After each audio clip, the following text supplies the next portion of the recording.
এক দেশে এক রাজকন্যা ছিল। রাজকন্যাটি ছিল প্রচুর সুন্দরী। আশেপাশের সব রাজ্যের সমস্ত রাজপুত্ররা তাকে বিয়ে করার জন্য পাগল ছিল, কিন্তু সমস্যা একটাই, রাজকন্যা বিয়ে করতে চাইতো না। এই নিয়ে রাজা আর রানী খুব টেনশনে ছিল। রাজকন্যাকে অনেক বোঝানোর পর অবশেষে সে বিয়েতে রাজি হলো, কিন্তু বলল আমার একটা শর্ত আছে, আমি যে ছেলেকে পছন্দ করব তাকে আমি একটা পরীক্ষা দেব। পরীক্ষাটি হলো সে 3 দিন 3 রাত একটানা ঘুমাইতে পারবে না।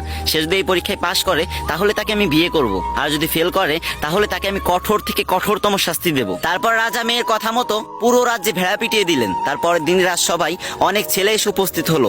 তার ভিতরে রাজকন্যা একটা ছেলেকে পছন্দ করলো। এবার ছেলেটার পরীক্ষা দেওয়ার পালা। রাজকন্যা যে রুমে ঘুমাতেন সেই রুমের দরজার সামনে ছেলেটিকে দাঁড় করিয়ে রাখলেন এবং রাজকন্যার দাসীকে বললেন তুমি এর দিকে খেয়াল রাখবা, এ যেন সারা রাতে একটুও না ঘুমায়। ছেলেটি প্রথম রাতে একটুও ঘুমায়নি, কিন্তু দ্বিতীয় রাত যখন আসলো তার শরীর এতটাই ক্লান্ত ছিল যে সে দরজার পাশে ঘুমিয়ে পড়তে বাধ্য হলো। তারপর রাজকন্যা ঘুম থেকে উঠে সেই ছেলেকে কঠোর শাস্তি দিল, আর এই খবর পুরো রাজ্যে ছড়িয়ে পড়লো। কিন্তু এই খবর পাওয়ার পরও তার পরের দিন একটা ছেলে রাজসভায় আসলো। রাজকন্যার তাকে অতটা পছন্দ না হলেও তাকে পরীক্ষা দিতে বললেন। ছেলেটি যখন পরীক্ষা দিল আগের ছেলেটির মতো সেও ফেল করলো, তাকেও কঠোর শাস্তি দেওয়া হলো, আর এই খবর পুরো রাজ্যে ছড়িয়ে পড়লো। তারপর থেকে আর কোনো ছেলেই রাজকন্যাকে বিয়ে করতে রাজি হচ্ছিল না। এদিকে রাজার দুশ্চিন্তা আরো বেড়ে গেল। কিন্তু ওই রাজ্যে বাস করতো বাবু নামে একটা গরিব ছেলে। তার একটা বিশেষত্ব ছিল, সে যে কোনো কণ্ঠ কিংবা ডাক নিমিষে নকল করে ফেলতো, তাই মানুষ তাকে নকল বাবু বলে ডাকতো। শুধু ডাকই না, সে বিভিন্ন ভয়ঙ্কর আওয়াজ করতে পারতো, যেটা শুনে মানুষ খুব ভয় পেয়ে যেত। সে একদিন ভাবলো যে আমি রাজকন্যাকে বিয়ে করব, পরীক্ষা যত কঠিনই হোক না কেন আমাকে পাশ করতেই হবে। পরের দিন বাবু রাজ সবাই গিয়ে রাজকন্যাকে বিয়ের প্রস্তাব দিল।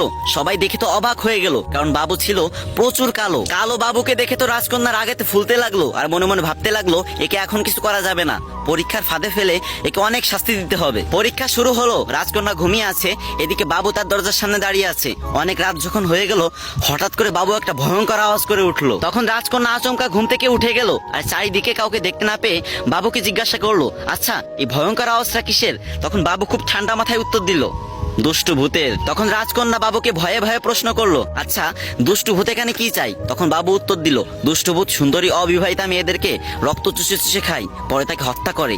এই দুষ্টু ভূত আগে অনেক মেয়েকে হত্যা করেছে, কিন্তু তুমি কোনো চিন্তা করো না, আমি খুব সাহসী, আমি এসব ভূত টুত ভয় পাই না, তুমি ঘুমিয়ে পড়ো তো। তখন রাজকন্যা ঘুমাতে পারছিল না, তাও অনেক চেষ্টার পর আবারও একটু চোখ বুঝলো। এবার বাবু বিকট একটা রাক্ষসের আওয়াজ করলো, আর রাজকন্যা লাফ দিয়ে ঘুম থেকে উঠে বলল এবার কিসে আওয়াজ করলো? তখন বাবু বলল ওই ভূতের সাথে মনে হয় কিছু রাক্ষসও এসেছে। আসলে অনেকদিন সুন্দরী অবিবাহিতা মেয়েদের রক্ত চুষে খায়নি তো, তাই মনে হয় তোমার ঘ্রাণ পেয়ে এখানে চলে এসেছে, কিন্তু তুমি কোনো চিন্তা করো না, আমি আছি না। তবে সাবধান, ওদের বিষয়ে কাউকে কিছু বলবা না, যদি বলো তাহলে ওরা মানুষের রূপ ধরে তোমাদের ঘরের ভিতর ঢুকে তোমাদের সর্বনাশ করে দেবে। সেদিন রাতে আর রাজকন্যা ঘুমাতে পারলো না। তার পরের দিন সারাদিন কিছু খেলো না, শুধু বারবার চিন্তা করতে লাগছিল আমার কি হবে। রাজা রানী এবং অনেকেই তাকে অনেক কিছু জিজ্ঞাসা করলো, কিন্তু সে কিছুই ভয়ে বললো না। তারপর যখন রাত হলো তখন সে ঘুমাতে আসলো। যখন রাজকন্যা চোখে একটু ঘুম আসলো তখন বাবু ভয়ঙ্কর একটা চিৎকার করে উঠলো। তখন রাজকন্যা বললো এই তুমি আমার রুমের ভিতরে আসো। তখন বাবু বলল মানে কি, আমি কারো রুমের ভিতরে যেতে পারবো না। তখন রাজকন্যা তাকে অনুরোধ করতে লাগলো আর বলল আসো না প্লিজ। অনেক অনুরোধ করার পর বাবু রাজকন্যার রুমে ঢুকলো। তখন রাজকন্যা বলল আমার পাশে একটু বসো না প্লিজ, আমি খুব ভয় পাচ্ছি, আমি বাঁচতে চাই, ওরা আমাকে মেরে ফেলবে। এভাবে অনেক অনুরোধ করতে লাগলো। তখন বাবু বলল আমি একটা অবিবাহিত মেয়ের সাথে একটা রুমে কখনোই থাকতে পারবো না, আমি গেলাম। তখন রাজকন্যা বাবুর হাত টেনে ধরলো আর বলল আজকে রাতটাই তো, একটু কষ্ট করে থাকো না, আমি কথা দিচ্ছি কালকে সকালেই তোমাকে আমি বিয়ে করব। এই ভিডিওর শিক্ষণীয় বিষয় হচ্ছে এটাই, মানুষ যদি বুদ্ধি খাটিয়ে কাজ করে তাহলে অনেক কঠিন কাজও সহজ হয়ে যায়। ভাই বিশ্বাস করো এই রোদের ভিতরে এখানে দাঁড়িয়ে 2 ঘন্টা টাইম লাগছে আমার একটা ভিডিও করতে। কয়েক সেকেন্ড সময় নিয়ে কয়েকটা কপি লিঙ্ক আর একটা কমেন্ট করে যাইবা, জোর করতেছি না, যদি মনে চাই তাহলে কইরো।